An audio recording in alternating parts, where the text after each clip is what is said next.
Hello guys, साਰਿਆਂ ਨੂੰ ਪਿਆਰ ਭਰੀ ਸਤਿ ਸ਼੍ਰੀ ਅਕਾਲ and welcome back to another video.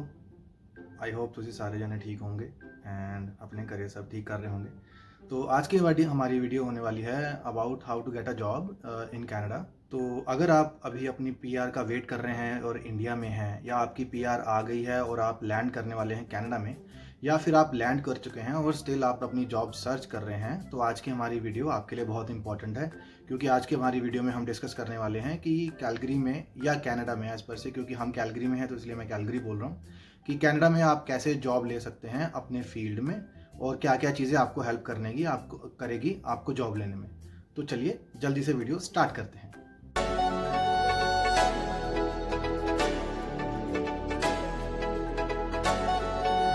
तो गाइस, सबसे पहला ऑप्शन है कि आप इंडिया से ही जॉब ले आएँ अपने साथ कनाडा में। तो इसका क्या मतलब हुआ? अब इसका मतलब ये है, फॉर एग्जांपल जैसे मैं अपनी कंपनी में आईटी सेक्टर में ही काम कर रहा था इंडिया में, तो मैंने वहीं पे ही बात कर ली कि मेरे लिए मेरी जॉब कनाडा में हो जाए, क्योंकि उनका ऑफिस है कनाडा में भी है। तो इस वजह से आप भी अपने करंट ऑफिस में बात कर सकते हैं। अगर उनका कोई ऑफिस कनाडा में है तो आप वहाँ से इंटर कंपनी ट्रांसफ़र मांग सकते हैं और यहाँ पे आके अपनी जॉब स्टार्ट कर सकते हैं। ये है आपका सबसे ईजी एंड बेस्ट ऑप्शन, जो मेरे केस में काम करा था। लेकिन मेरी वाइफ के केस में ये काम नहीं करा था, क्योंकि उनका ऑफिस तो था कैलगरी में या कनाडा में, बट उनके पास यहाँ पे ओपनिंग नहीं थी, जिस वजह से वो ट्रांसफ़र नहीं कर पाए। तो मेरे केस में काम करा था ये वाला केस। ये सबसे सिंपल और इजी वे है to get a job in Canada, क्योंकि आप ऑलरेडी अपनी कंपनी में सब लोगों को जानते ही होंगे, कई लोगों के साथ आपके कॉन्टैक्ट्स होंगे, तो आप उन कॉन्टैक्ट्स को यूज़ कर सकते हैं और उनको यूज़ कर सकते हैं और यहाँ पे जॉब ले सकते हैं कनाडा में।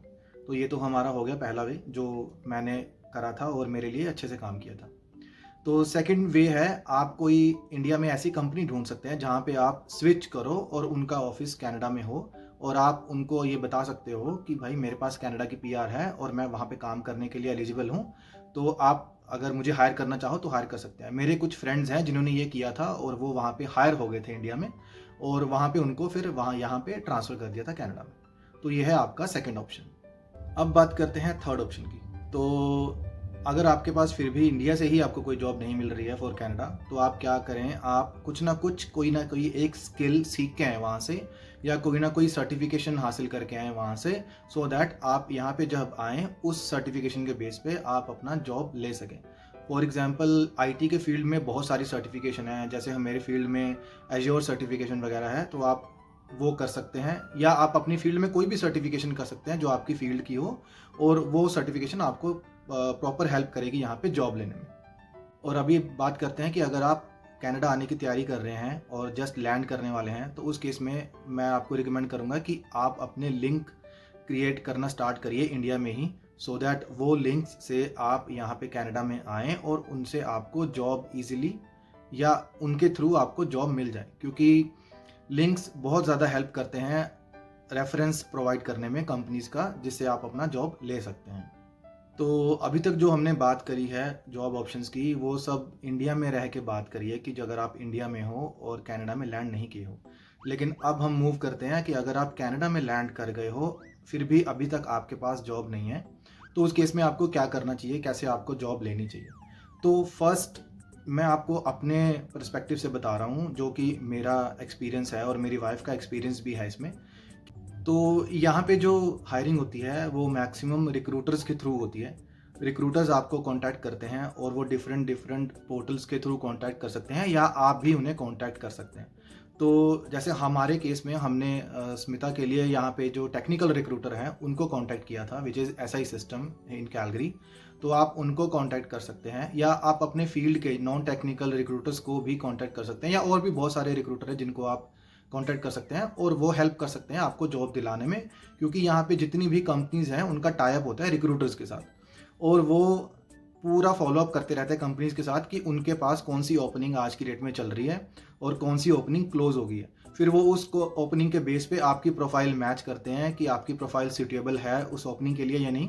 अगर सूटेबल होती है तो वो आपकी जो इंटरव्यू शेड्यूल करवा देते हैं उस कंपनी के साथ। अब बात करते हैं यहाँ पे फ़र्क क्या होता है इंडिया के रिक्रूटर और कनाडा के रिक्रूटर का। कई रिक्रूटर तो पैसे भी चार्ज करते हैं क्योंकि वो आपके इंटरव्यू शेड्यूल कराते हैं और आपको जॉब दिलाते हैं कंपनीज में। इंडिया में ज़्यादातर ऐसा होता है, लेकिन कनाडा में ऐसा नहीं होता है। कनाडा में रिक्रूटर्स का टाई अप सीधा कंपनीज के साथ होता है, आपने उसको कुछ भी पे नहीं करना होता है और सीधा कंपनी और रिक्रूटर के बीच में ही लेन देन होता है। जो भी होता है आपको अपनी जेब से कुछ नहीं पे करना पड़ता। तो ये सबसे बढ़िया ऑप्शन है, क्योंकि आप डिफरेंट डिफरेंट कंपनी में अप्लाई कर सकते हो विद वन रिक्रूटर ओनली। जैसा कि मैंने पहले बताया अपनी वीडियो में कि मेरी वाइफ के केस में हमें ट्रांसफ़र नहीं मिला था उसकी कंपनी से, तो हमें उसकी कंपनी छोड़नी पड़ी थी उसको। और उसके बाद हमने यहाँ पे एक टेक्निकल रिक्रूटर से कांटेक्ट करा था, विच इज़ एसआई सिस्टम। और उस टेक्निकल रिक्रूटर से हमने कांटेक्ट करने के बाद उन्होंने हमारा जो इंटरव्यू है वो शेड्यूल करवाया। उसके बाद इंटरव्यू क्लियर करने के बाद मेरी वाइफ को जॉब मिल गई थी। अब बात करते हैं नेक्स्ट ऑप्शन की। अब जो नेक्स्ट ऑप्शन है वो है आप कौन कौन से पोर्टल यूज़ कर सकते हैं यहाँ पे to apply for a job. Canada में 2 पोर्टल सबसे ज़्यादा चलते हैं, जो कि है Indeed.com और सेकंड है LinkedIn. I would say LinkedIn सबसे ज़्यादा चलता है, क्योंकि आजकल सारे रिक्रूटर सब कंपनीज लिंक्डइन में एक्टिव हैं ज़्यादा और वो वहीं से कैंडिडेट उठाती हैं। तो आई वुड रिकमेंड कि आप लिंक्डइन में अपना प्रोफाइल पूरा का पूरा अपडेट करके रखें, अप टू डेट रखें, और जो भी स्किल सेट है आपका वो आप लिंक्डइन में डाल के रखें, सो दैट जब भी कोई आपकी प्रोफाइल देखे तो उसको पता चल जाए कि आपकी टेक्निकल स्किल्स क्या क्या हैं और कौन सी टेक्निकल स्किल्स उसकी जॉब के लिए प्रेफरेबल है। तो उस टाइम पे वो आपको कांटेक्ट कर लेंगे। तो LinkedIn is one of the most important portal here to apply for the job. मैं जब यहाँ पे लैंड हो गया था, उसके बाद मैंने अपनी जॉब कंटिन्यू करने के बाद मैंने लिंक्डइन के थ्रू ही अपनी जॉब चेंज करी थी। लिंक्डइन से ही मुझे रिक्रूटर ने कांटेक्ट कर लिया था और मेरा इंटरव्यू शेड्यूल करवा दिया था। तो अगर मैं पोर्टल की बात करूं तो LinkedIn is the best portal. अब नेक्स्ट बात करते हैं इंडीड। अब इंडीड भी सेम पोर्टल ही है जैसा पोर्टल इंडिया में Naukri.com है।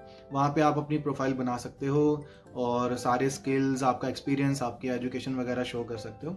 और सेम वैसे ही यहाँ पे प्रोसेस चलता है कि कंपनीज इंडीड से आपकी प्रोफाइल को पिक करेंगी और उसके बाद आपको कांटेक्ट करेंगी फॉर द इंटरव्यूज़। और उसके बाद अगर उनको आपकी प्रोफाइल अच्छी लगी तो इंटरव्यू शेड्यूल करके आगे नेक्स्ट प्रोसेस के लिए बढ़ जाएंगे। अब लिंक्डइन में एक और इम्पॉर्टेंट चीज़ भी है कि जितनी भी कंपनीज़ हैं उनकी प्रोफाइल भी लिंक्डइन पे होती है और वो सारी कंपनीज़ अपनी सारी जॉब्स लिंक्डइन पे पोस्ट करती रहती हैं। तो आप उन जॉब्स को सर्च कर सकते हैं और साथ साथ में उन जॉब्स पे अप्लाई भी कर सकते हैं। तो अगर आपको आपके सूटेबल कोई जॉब मिले तो आप डायरेक्टली लिंक्डइन से अप्लाई कर लेना। और सेकंड है, लिंक्डइन में एक सेटिंग होती है जिससे आप अपनी प्रोफाइल पे लगा सकते हैं ओपन टू वर्क। तो ओपन टू वर्क से सारी कंपनीज़ को और सारे रिक्रूटर्स को ये नोटिफाई हो जाता है कि you are looking for a job और आप मार्केट में अवेलेबल हो। बात करते हैं कि लिंक्डइन में आपको जब जॉब अप्लाई करनी है तो आपको अपना रिज्यूमे, या आप इंडीड में अगर आपको जॉब अप्लाई करनी है तो आपको अपना रिज्यूमे कैसे बनाना है। तो यहाँ पे रिज्यूमे का फॉर्मेट थोड़ा सा अलग है जैसे इंडिया में होता है। वहाँ पे हम स्टार्टिंग से लेके एंड तक कंपनीज़ के बारे में लिखते हैं और उनमें जो जो प्रोजेक्ट किए हैं उनके बारे में लिखते हैं। लेकिन यहाँ पे थोड़ा सा डिफरेंट ये है कि यहाँ पे हमने उस प्रोजेक्ट में क्या क्या काम किया, हमारे रोल्स एंड रिस्पॉन्सिबिलिटीज़ क्या थे, उस पर ज़्यादा फोकस किया जाता है। और यहाँ पे टू द पॉइंट होता है, 1 या 2 पेज, इससे ज़्यादा का रिज्यूम नहीं बनाया जाता। तो अगर आप यहाँ पे आ रहे हैं और रिज्यूम बना रहे हैं तो आई वुड रिकमेंड कि आप टू द पॉइंट रहें। आपकी एजुकेशन बैकग्राउंड क्या है और आपको कितना एक्सपीरियंस है और आपकी रोल्स एंड ड्यूटीज़ क्या है, ये मेंशन करें। इसके अलावा कुछ और मेंशन करने की ज़रूरत नहीं है। और अब बात करते हैं, अगर फिर भी ये सब चीज़ें करने के बाद भी आपको अपनी डिज़ायर्ड जॉब या अपनी फील्ड में जॉब नहीं मिल रही, तो उस केस में हम क्या करना चाहिए हमें। तो हमें कनाडा में आके सर्वाइव करने के लिए पहली बात तो किसी भी काम को करने के लिए रेडी होना चाहिए। तो आप कोई भी पार्ट टाइम जॉब या अपने फील्ड में जो जॉब आपके फील्ड में नहीं है वो जॉब करने के लिए भी रेडी होना चाहिए, सो दैट आप अपना यहाँ पे गुजारा कर सकें। मेन टाइम आप अपनी जॉब के लिए भी सर्च करते रहें अपनी फील्ड में। तो सबसे बेस्ट वे क्या है यहाँ पे आके काम करने का अपनी फील्ड में जो ना हो वो। तो उसके लिए मैं रिकमेंड करूँगा कि जब भी आप लैंड करते हैं आप अपना रहने का बंदोबस्त करें सबसे पहले तो। उसके बाद आप ड्राइविंग क्लासेस लें और अपना ड्राइविंग लाइसेंस बनाएं। यहाँ पे लाइसेंस बनवाने से आपको सब फ़ायदा ये हुआ कि आप यहाँ पे ऊबर या और भी कई कंपनीज़ हैं जो कैब या टैक्सी चलाने में काम करती हैं, उनमें आप काम कर सकते हैं। और उनमें ऐसा कोई आपको जॉब कब स्टार्ट करनी है कब एंड करनी है कोई भी टाइम की बंदिश नहीं है। तो आप वो चूज़ कर सकते हैं और उसमें आप काम कर सकते हैं टिल द टाइम आपको अपनी फील्ड में जॉब नहीं मिलती। तो ये सबसे बेस्ट वे है यहाँ पे सर्वाइव करने का। अब बात करते हैं और कौन सी जॉब आप कर सकते हैं जब आप कनाडा में आते हैं। तो बहुत सारी जॉब्स हैं, जैसे आप कैशियर की जॉब कर सकते हैं किसी भी स्टोर पे, जैसे कि वॉलमार्ट, सुपर स्टोर, इन सब पे। यहाँ पे और सिक्योरिटी जॉब्स हैं जो आप कर सकते हैं। कई जगह पे फ्रंट डेस्क की जॉब होती हैं, वो भी यहाँ पे कर सकते हैं। और ऐसे ही कई और जॉब्स हैं जैसे जिनको आप कर सकते हैं for the time being, survive करने के लिए, जब तक आपको अपनी फील्ड में जॉब नहीं मिलती। अगर आपको अपनी फील्ड में जॉब नहीं मिलती है तो आपको उस केस में हिम्मत हारने की कोई ज़रूरत नहीं है। आप तब तक अपनी पार्ट टाइम कोई और जॉब करते रहिए, और मीनवाइल आप सर्च भी करते रहिए अपनी फील्ड की जॉब के लिए। थोड़ा सा मुश्किल हो सकता है स्टार्टिंग में, बट आई एम श्योर कि आपको अपनी फील्ड में जॉब ज़रूर मिल जाएगी और आप सही ट्रैक पे आ जाओगे विद इन फ्यू मंथ्स। तो गैज़ ये था आज का वीडियो, जिसमें हमने आज डिस्कस किया कि हम कैसे कनाडा में आके जॉब ले सकते हैं अपनी फील्ड में, या जब तक आपको नहीं मिलती जॉब आपके फील्ड में तब तक आप क्या कर सकते हैं। तो आई होप आपको ये वीडियो अच्छा लगा होगा और इन्फॉर्मेटिव लगा होगा। अगर आप ऐसी वीडियोज़ और देखना चाहते हैं तो please subscribe to the channel, और ये वीडियो को लाइक करें और शेयर करें, अपने दोस्तों के साथ भी शेयर करें। तब तक के लिए टाटा, बाय बाय। और अगर कोई भी इन्फॉर्मेशन चाहिए हो या किसी भी चीज़ की ज़रूरत हो तो आप वीडियो के नीचे कमेंट कर सकते हैं। I will try to help you as soon as possible, as much as possible as well. So thank you so much, bye bye.